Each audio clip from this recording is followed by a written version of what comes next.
Hello. Hello, कौन?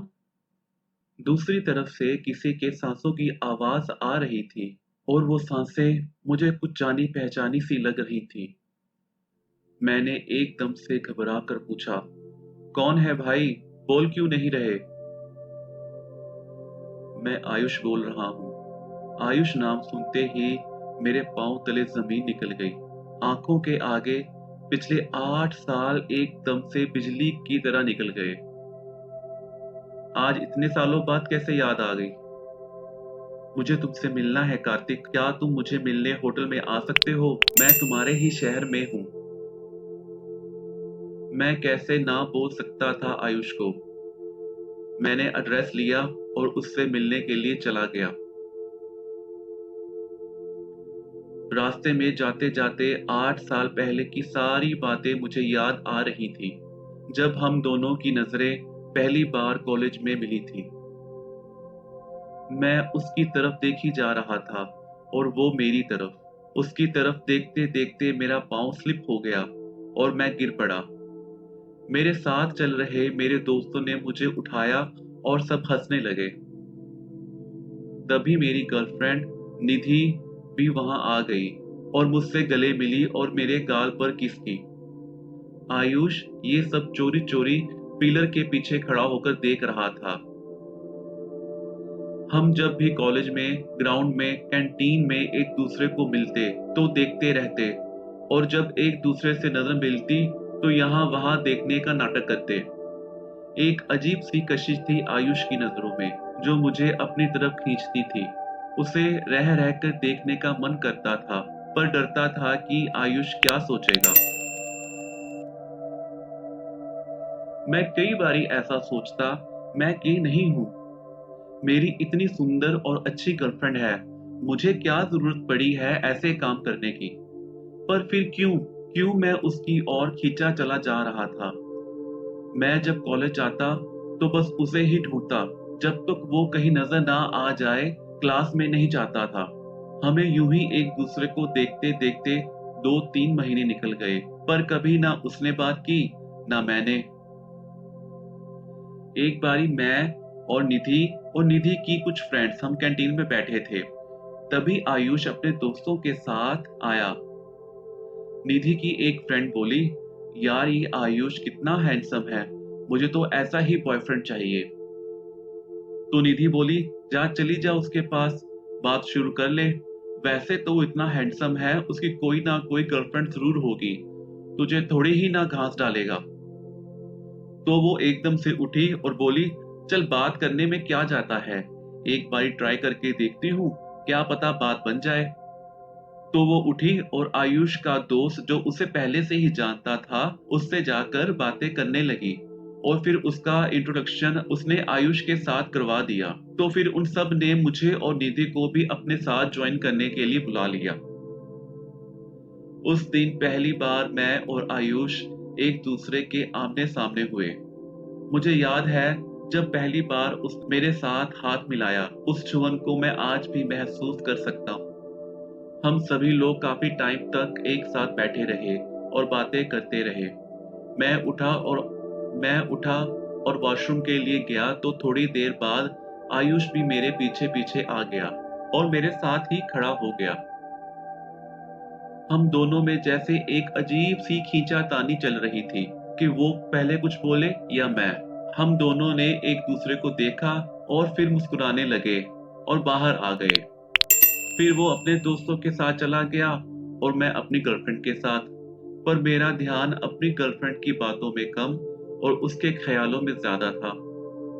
मैं रात को जब सोता तो मुझे उसी का ख्याल आता और फिर मैं अपने आप को ही गुस्सा होता कि ये मुझे क्या हो रहा है, मैं गे तो नहीं हूँ। फिर मुझे उसकी तरफ इतना खिंचाव सा क्यों महसूस हो रहा है। एक दिन मैं लाइब्रेरी में बुक ढूंढ रहा था और तभी आयुष मुझे दिखा। हमने एक दूसरे की तरफ देखा और मुस्कुराए। फिर हम दोनों टेबल पर बैठ गए अपनी अपनी किताबें लेकर। पर शायद हम दोनों पढ़ने का नाटक कर रहे थे। ना वो पढ़ रहा था ना मैं। जब मैं उसकी तरफ देखता तो वो मेरी ही तरफ देख रहा होता और फिर एकदम से नजरें किताब की तरफ कर लेता। इसी देखा देखी में हम दोनों मुस्कुराए, फिर हंसे और फिर जोर जोर से हंसने लगे। लाइब्रेरियन ने मना किया कि शोर ना मचाओ, तो हम दोनों बुक्स वहीं रख कर बाहर आ गए। तो कार्तिक, कहाँ रहते हो तुम? मैंने कहा, बस यहीं 2 ब्लॉक्स छोड़कर। और तुम? आयुष कहने लगा, मैं तो यहीं पास में ही किराए पे कमरा ले रखा है, वहीं रहता हूँ। वैसे मैं जयपुर से हूँ, बस स्टडी के लिए दिल्ली आया हूँ। बस यूं ही फिर हमारी बातों का सिलसिला चल पड़ा। तब 2 घंटे निकल गए, पता ही ना चला। तभी निधि भी वहां आ गई और आकर मुझसे लिपट गई। आयुष ने अपनी नजरें झुका ली। निधि आयुष से मिली और बातों बातों में बोलने लगी कि सभी लोग सैटरडे इवनिंग को आउटिंग के लिए जा रहे हैं, आयुष तुम भी हमारे साथ चलो। तो आयुष ने मना कर दिया, कहने लगा कुछ काम है, वो नहीं जा सकता। मुझे यह सुनकर काफी निराशा हुई, पर मैं कह भी क्या सकता था। रात को जब मुझे नींद नहीं आ रही थी, तो मैं उठा और अपना लैपटॉप खोला और आयुष का प्रोफाइल ढूंढने लगा। उसका एक सोशल साइट पर मुझे प्रोफाइल दिखा। प्रोफाइल मिल ही गया। मैं सारी रात बैठकर उसकी फोटोज देखता रहा और उसे रिक्वेस्ट सेंड कर दी। मैंने जैसे ही रिक्वेस्ट सेंड की, उसने वैसे ही एक्सेप्ट कर ली। मैं बड़ा हैरान हुआ कि रात के 3 बज गए हैं और ये अभी तक सोया नहीं। मैंने उसे मैसेज किया, क्या हुआ, अभी तक सोई नहीं? तो उसने कहा, नहीं, नींद नहीं आ रही थी। हम दोनों ने काफी देर तक चैट की। मुझे ना जाने क्यों ऐसा लग रहा था कि जैसे वो भी मेरा ही प्रोफाइल खोलकर बैठा हुआ था। इसीलिए तो फट से उसने मेरी रिक्वेस्ट एक्सेप्ट कर ली। हम अब रोज रात को चैट करते, सारी सारी रात गुजर जाती, पर हमें नींद ना आती। सुबह कॉलेज में भी हम एक साथ घूमते। हम काफी वक्त एक साथ गुजारने लगे। हम दोनों की नजदीकियां बढ़ने लगी। मैं सुबह सुबह कॉलेज आते ही पहले आयुष को ढूंढता, उससे मिलता, फिर क्लास में जाता और वो भी ऐसा ही करता। कैंटीन में अकेले बैठा मेरी वेट करता रहता। कोई उसका और फ्रेंड आ जाता तो वहां किसी और बहाने से उठकर चला जाता। मैंने भी अब निधि से चोरी चोरी उससे मिलना शुरू कर दिया। मुझे अब निधि से ज्यादा आयुष के साथ समय बिताना अच्छा लगता था। मैं किसी बहाने निधि से पीछा छुड़ाकर आयुष के पास चला जाता। निधि शायद इस बात को समझने लगी। वो मुझ में आए बदलाव को देख रही थी। पहले तो वो चुपचाप रहती, लेकिन अब वो इस बात को लेकर कि मैं उसके साथ कम समय बिताता हूँ और आयुष के साथ ज्यादा, इस बात पर झगड़ती। एक बार मैं और आयुष कैंटीन में बैठे चाय पी रहे थे।